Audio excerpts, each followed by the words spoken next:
All right, so this is questions 6 through 10 for your semester exam review.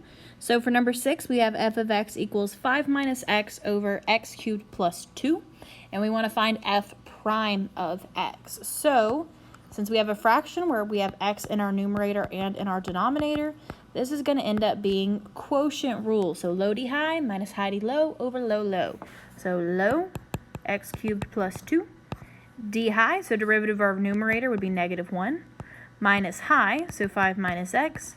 D low, so derivative of the denominator is 3x squared. Over low low, so our denominator squared. Now we need to simplify this so we can figure out which answer it goes with. So we need to distribute our multiplication.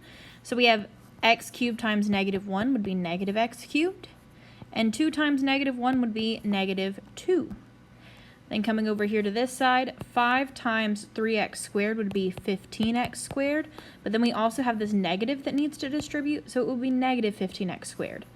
Negative x times 3x squared would be negative 3x cubed.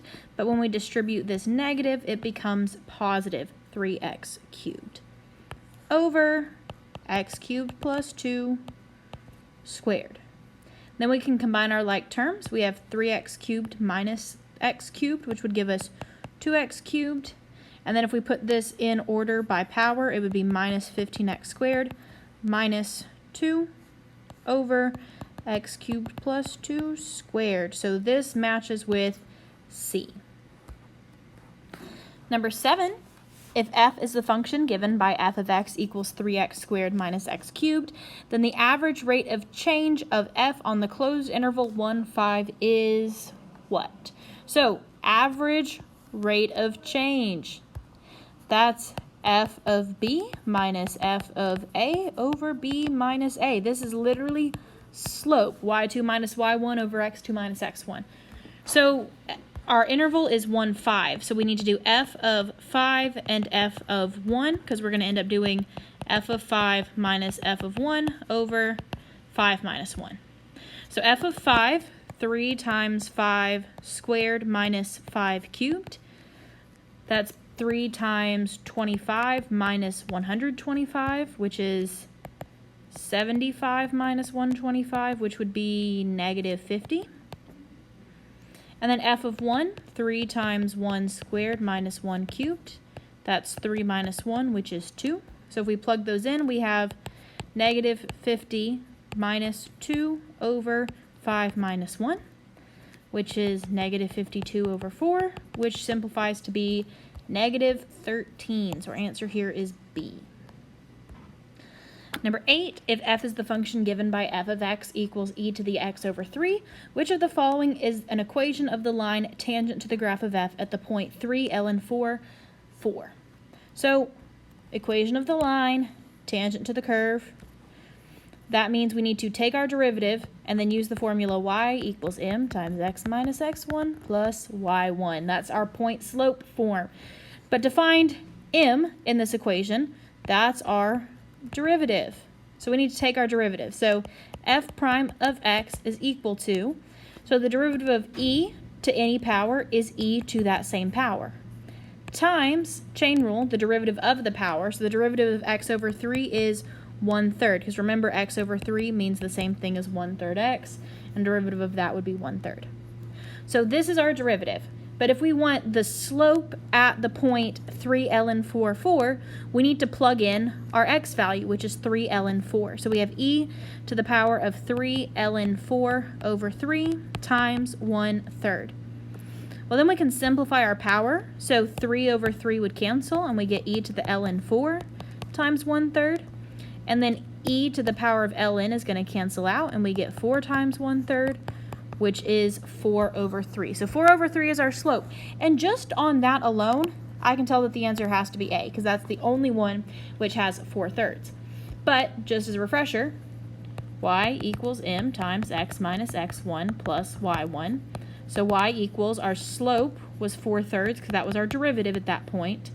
X minus our x1 value comes from our coordinate over here, which is 3 ln 4,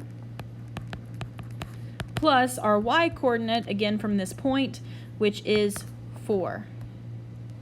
All right, and then they moved this over to the other side. They have y minus 4, so they left it in the original point slope formula.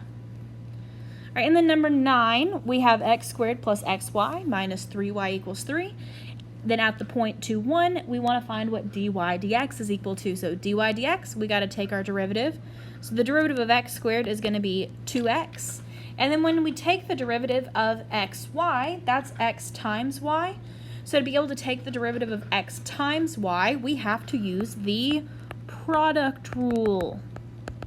So first times the derivative of the second plus second times the derivative of the first. So first times the derivative of the second. So derivative of y is going to be dy dx. This is implicit differentiation.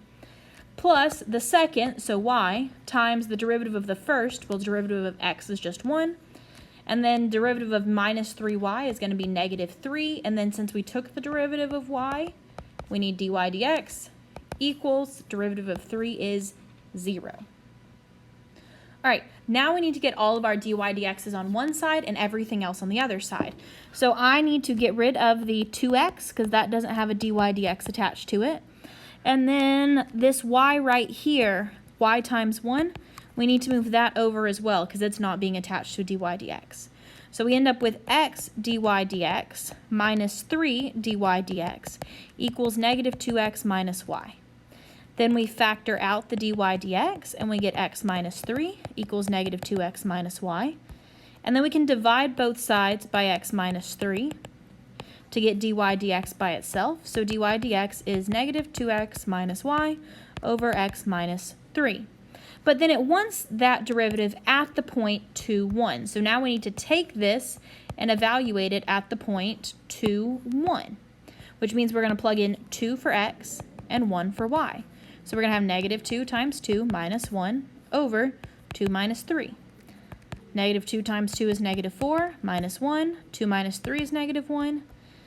That becomes negative 5 over negative 1, which is 5. So our answer here is A.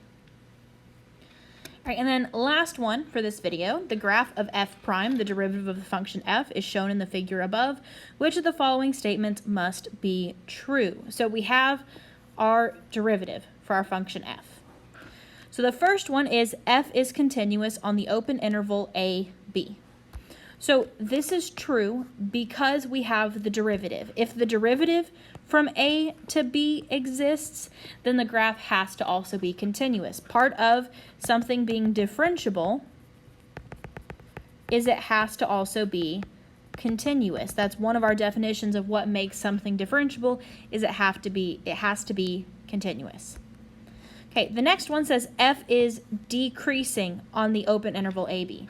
So decreasing happens when our derivative is negative. So if f prime is negative, then yes, f would be decreasing. Well, if we look at our graph, f prime is only negative starting at this point to the end. So f prime is not negative on this entire interval, which means that no, f is not decreasing everywhere. So let's go ahead and get rid of some answers. 1 has to be true, so we can get rid of D. 2 has to be false, so we can get rid of B. So now we just got to figure out if 3 is true. So the graph of f is concave down on the open interval AB. So concave down means f double prime is negative. Well, we don't have f double prime. We have f prime, but f double prime is the derivative of f prime.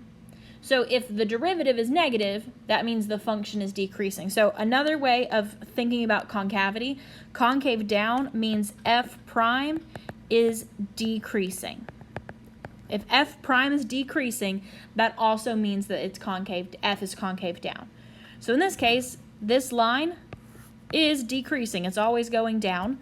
So this would be true. It is concave down. So 1 and 3 would be our answers. All right, and that is it for these 5 questions.